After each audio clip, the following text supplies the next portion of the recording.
For 12 long years, she had been bleeding. 12 years of waking up with the same dread. 12 years of hoping the flow would stop and watching it continue. 12 years of pain, weakness, shame, and isolation. The world around her kept moving. Children were born, weddings were celebrated, markets bustled, seasons changed, but her life stood still. She could not remember what it felt like to be whole. Under the law of Moses, a woman with a discharge of blood was considered unclean. That meant she could not enter the synagogue freely. She could not embrace without fear of contaminating someone. Anything she touched became unclean. Anyone who touched her became unclean. She was not simply sick, she was socially exiled. And so she learned to move carefully, to avoid crowded places, to keep her distance, to lower her eyes. But at night, when the streets were quiet and the lamps dimmed, she would whisper to God, "Lord, do you see me?" She had once believed it would pass. At first, she had told no one outside her household. Then, when the bleeding did not stop, she sought help, physician after physician. Remedies after remedies, herbs, tinctures, ritual baths. Prayers prescribed by men who claimed to understand mysteries of the body. Each one gave her hope. Each one took her money, and each one failed. The scriptures say she had suffered many things from many physicians. That means it wasn't only ineffective treatments. Some treatments were painful, some humiliating, some invasive, some experimental. Each time she submitted herself to another attempt at healing, her heart whispered, "Maybe this one will work." And each time she walked away weaker, her savings vanished. Jewelry sold, livestock gone, inheritance spent. If she had once been comfortable, now she was poor. 12 years, her body thin, her face pale, her strength diminished, her laughter forgotten. And yet, inside her, something refused to die, faith. Then one day, rumors began spreading like fire through dry grass. A teacher, a healer, a man from Nazareth, his name, Jesus. They said he opened blind eyes. They said lepers were cleansed at his touch. They said even demons fled at his command. Some whispered that he might be the Messiah.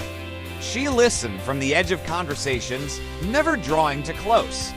Her heart trembled as she heard testimonies. He touched him, and he was healed instantly. She only spoke to him, and her daughter was delivered.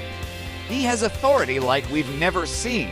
Hope stirred again, but cautiously. She had hoped before. Still, something was different about this name. Jesus, not a physician experimenting for coin. Not a ritual promising relief.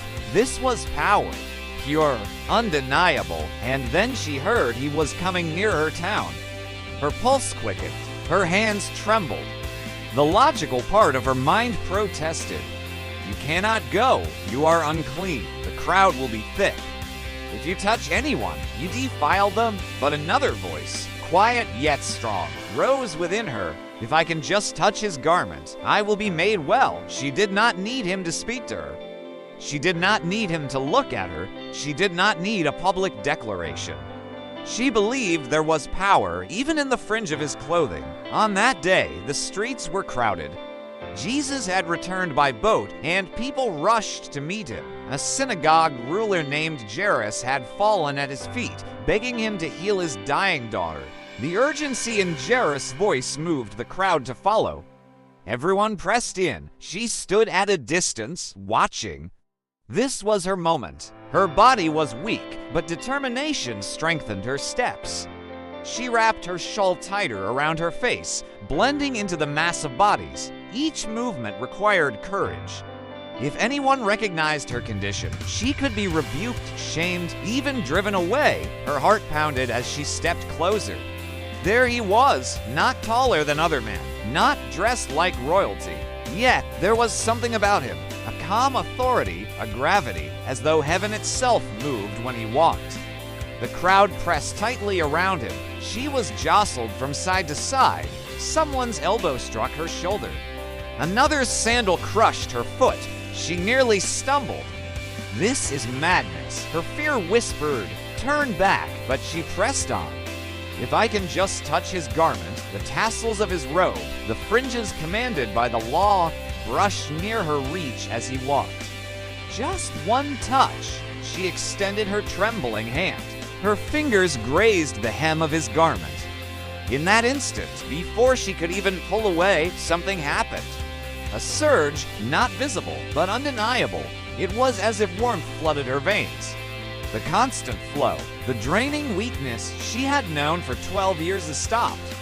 Silence inside her body, wholeness, she froze. Her breath caught. She knew. She knew with absolute certainty. She was healed. 12 years of suffering ended in a single second. Tears sprang to her eyes. Relief washed over her like a wave. She wanted to run. She wanted to shout. She wanted to collapse in gratitude. But before she could disappear into the crowd, Jesus stopped walking. The movement around him halted in confusion. He turned. "Who touched my clothes?" The disciples were bewildered. Peter, practical and perhaps slightly exasperated, gestured at the pressing multitude. "Master, you see the crowd thronging you, and you say, 'Who touched me?'" People were brushing against him constantly. Why single out one touch? But Jesus did not move. He looked around deliberately. "Someone touched me. I felt power go out from me." The crowd shifted nervously. Her heart dropped into her stomach. He knows. Fear gripped her. She had not planned this part. She had hoped to slip away unnoticed, healed, grateful, anonymous. But now his eyes were searching. Could she remain silent? Could she pretend ignorance? The law said she had no right to touch him. Would he rebuke her? Would the crowd turn on her? Her healing was real, but now exposure loomed. She began to tremble. Slowly, knowing she could not hide, she stepped forward. The sea of people parted just enough. She fell at his feet. The scripture says she came in fear and trembling and told him the whole truth. Not part of it, the whole truth. Her voice quivered as she confessed. The 12 years, the physicians, the suffering, the poverty, the isolation, the shame, the desperation that drove her through the crowd. The faith that believed even his garment carried power. The crowd listened. Some gasped as they realized who she was, the unclean woman. Some may have recoiled instinctively. But Jesus did not step back. He did not scold her.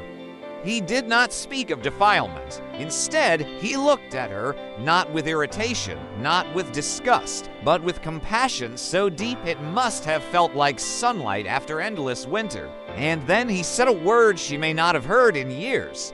"Daughter, daughter," not woman, not unclean one, daughter. A word of belonging, a word of restoration, a word that placed her back into family. "Daughter, your faith has made you well. Go in peace and be healed of your affliction." It was not the garment that healed her.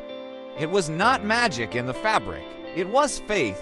Faith reaching through fear, through shame, through exhaustion.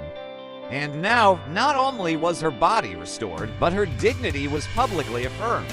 Before the very crowd that could have condemned her, Jesus honored her faith. Her healing was complete, physical, social, spiritual. The bleeding stopped that day. But more than that, the isolation stopped. The shame stopped. The exile ended. She could return home whole. She could enter the synagogue without fear. She could embrace without trembling. She could worship openly. And somewhere behind her, Jesus continued walking, on his way to raise Jairus' daughter from the dead, proving that power had not diminished in him at all. But for one woman, in the middle of a pressing crowd, heaven paused. Because faith reached out and heaven answered. For 12 years, she had been known by her condition. In one moment, she became known by her faith. And the world would remember her not as the bleeding woman, but as the woman who touched Jesus and was made whole.